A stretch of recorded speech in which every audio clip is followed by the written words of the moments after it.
마태복음 5장 3절입니다. 심령이 가난한 자는 복이 있나니 천국이 그들의 것임이요. 팔복은 죄로부터 구원받을 하나님의 백성들이 모두 경험해야 하는 축복의 약속들입니다. 즉, 이 땅에서 구원받을 모든 사람들은 예수님이 말씀하신 8가지 복을 경험으로 소유해야만 합니다. 오늘은 팔복 중에 첫 번째 복에 관해 살펴보겠습니다. 심령이 가난한 자는 복이 있나니 천국이 그들의 것이며. 세상은 부요한 것을 복으로 말하는데 예수님은 가난한 것이 복이 있다고 말씀하셨습니다. 이 말씀을 듣는 청중들에게 이것은 참 신기하고 새로운 것으로 들렸습니다. 이러한 말씀을 제사장이나 랍비들에게서 들어본 적이 없었습니다.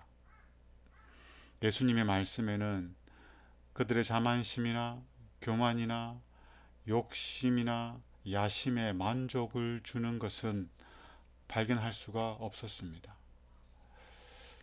이 말씀을 기준으로 사람들을 나눈다면 다음과 같이 두 부류로 나눌 수 있을 것입니다. 심령이 가난한 사람들과 심령이 교만한 사람들. 말씀대로라면 심령이 가난한 자는 천국을 소유할 수 있으나 반대로 심령이 교만한 사람들은 천국을 소유할 수가 없습니다. 이 두 부류의 사람들을 예를 들어 보겠습니다. 심령이 교만한 사람들에는 창세기 4장에 하나님께 자신이 재배하여 수확한 산물로 제사를 드린 가인, 그리고 예수님이 말씀하신 누가복음 18장의 비유에 등장하는 바리새인, 그리고 영적으로 교만했던 종교 지도자들, 하나님의 선택된 백성이요 아브라함의 자손이라 자부했던 이스라엘 백성들,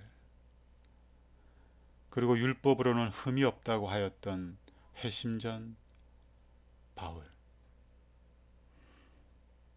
계시록 7교회 중 마지막 교회인 라오디게아 교회, 이 라오디게아 교회가 상징하는 교회가 어느 교회죠? 재림교회입니다. 이들이 심령이 교만한 사람들의 범주에 속합니다. 그럼 심령이 가난한 사람들은 누구일까요? 창세기 4장에 어린 양의 피로 제물을 드리며 제사를 지낸 아벨, 누가복음 18장에 바리새인이 세리를 가리키며 저들과 같지 않게 해주셔서, 저들과 같은 죄를 짓지 않게 해주셔서 감사합니다라고 기도할 때 성전 저 구석에서 머리를 들지도 못하고 나를 불쌍히 여겨달라며 기도했던 세리, 가늠한 현장에서 붙잡혀와 누구보다도 자신이 죄인임을 깊이 깨달았던 가늠한 여인, 그리고 모든 사람에게 거절당하고 손가락질 받았던 세리장 삭개오, 자신의 죄로 말미암아 병에 걸려 식물인간이 되었던 중풍병자, 중풍병자는 병보다는 자신의 죄가 용서받기를 바라지 않았습니까? 그리고 예수님을 3번이나 저주하고 욕하며 부인했던 베드로, 그리고 간음하고 살인했던 다윗, 이들이 심령이 가난한 사람들입니다.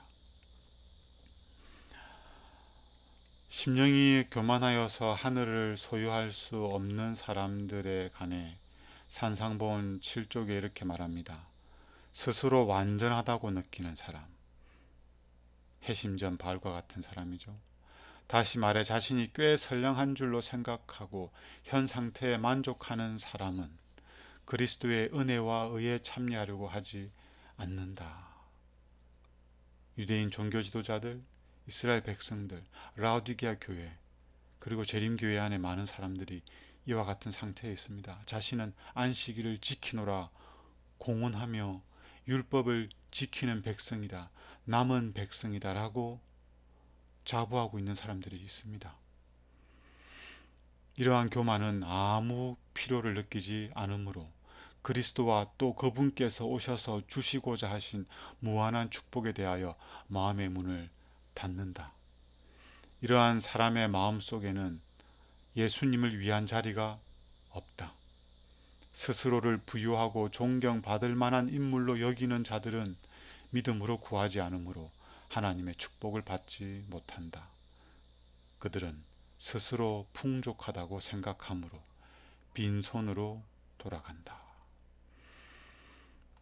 영적으로 교만했던 가인에 관해서 이렇게 말합니다. 가인은 스스로 어렵다고 생각하고 하나님께 감사의 제물만 가지고 왔다. 그는 죄를 고백하지도 않았고 하나님의 자비의 필요도 인정하지 않았다. 하나님께 감사하는 마음은 소중한 마음이죠. 근데 그 마음이 우리를 구원하지 못합니다. 우리에게는 의가 없음을 깨닫고 인정하며 예수님을 필요로 느끼는 심령이 가난한 마음이 필요한 것입니다.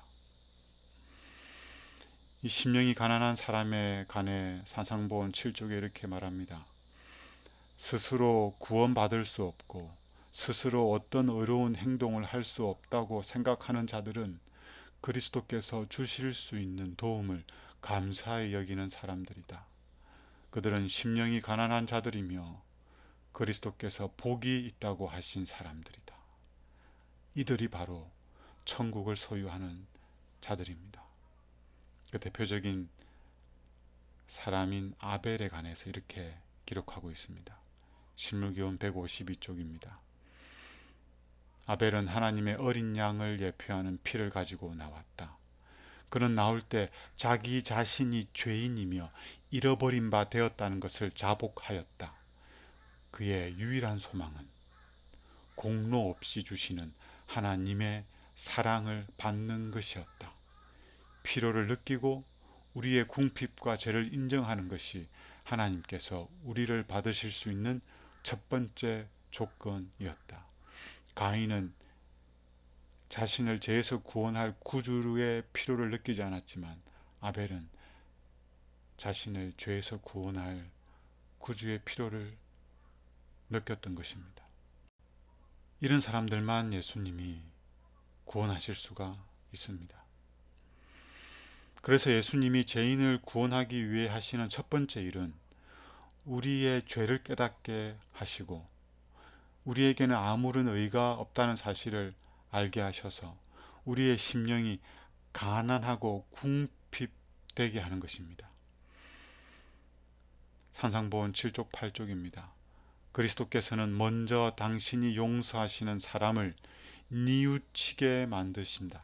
죄를 깨닫게 하는 것은 성령께서 하시는 일이다. 죄를 깨닫게 하시는 하나님의 영으로 감동을 받는 사람들은 자신들에게 선한 것이 전혀 없다는 것을 알게 된다. 그들은 지금껏 해온 모든 일, 교회에서 수고하고 봉사하고 헌신했던 그 일들도 이기심과 죄로 혼합되어 있는 것을 본다. 이러한 사람들은 세리처럼 하늘을 우러러 보지도 못하고 하나님이여 나를 불쌍히 여기소서 나는 죄인이로소이다 라고 기도하게 될 것입니다. 세리는 복 있는 자였습니다. 세리는 하나님에게 자신의 연약함을 고백하고 자신의 죄를 자복하고 그의 가난한 심령을 가지고 하나님께 나아가서 어렵다 함을 받고 그 성전을 내려오게 됩니다. 예수님의 피로를 느끼는 자들에 관해서 시대소망 299쪽 300쪽에 이렇게 설명하고 있습니다. 산상에서 예수께서는 영적 빈곤을 인식하고 구속되어야 할 필요를 느끼는 자는 복이 있다고 말씀하셨다. 복음은 죄인을 죄에서 구원한다는 그 기쁜 소식인 그 복음은 부유하여 부족한 것이 없다고 하는 영적으로 교만한 자들에게가 아니라 겸손하고 죄를 뉘우치는 자들에게 계시되었다. 자신의 죄를 인정하고 깨닫고 자신의 죄를 뉘우치는 자들에게만 이 복음이 올바로 계시되어지는 것입니다. 교만한 마음은 행위로 구원을 얻으려고 힘쓴다. 그러나 하늘에 들어가는 자격과 적합성은 그리스도의 의에 얻어지는 것이다. 우리가 하늘나라에 들어가기 위해 필요한 그 자격, 칭의죠. 적합성, 성화죠. 이 모든 것은 우리의 어떠함에 의해서 이루어지는 것이 아니라 예수 그리스도의 의에 의해서 얻어지는 것입니다. 그래서 우리에게 필요한 것은 의를 행하기에 앞서 우리에게 아무런 의가 없음을 깨닫고 인정하며 그리스도의 의의 필요를 느끼는 것입니다. 계속 읽겠습니다. 사람이 자신의 연약함을 깨닫고 모든 자부심을 벗어버리고 자신을 하나님께 굴복시키기 전에는 주께서는 사람의 회복을 위하여 아무것도 하실 수 없으십니다. 그때서야 비로소 사람은 하나님께서 주시기 위하여 기다리시는 선물을 받을 수 있다. 피로를 느끼는 영혼에게 주지 않으시고 보류하시는 것은 아무것도 없다. 심령이 가난한 자는 예수님에게 나아갈 수 있는 완전한 조건을 구비한 자입니다. 심령이 가난한 자는 수고하고 무거운 짐진 자들은 예수님에게 나아가서 참된 힘과 치유와 회복을 용서를 경험하게 될 것입니다. 예수님은 심령이 가난한 자들에게만 부요함이 되십니다.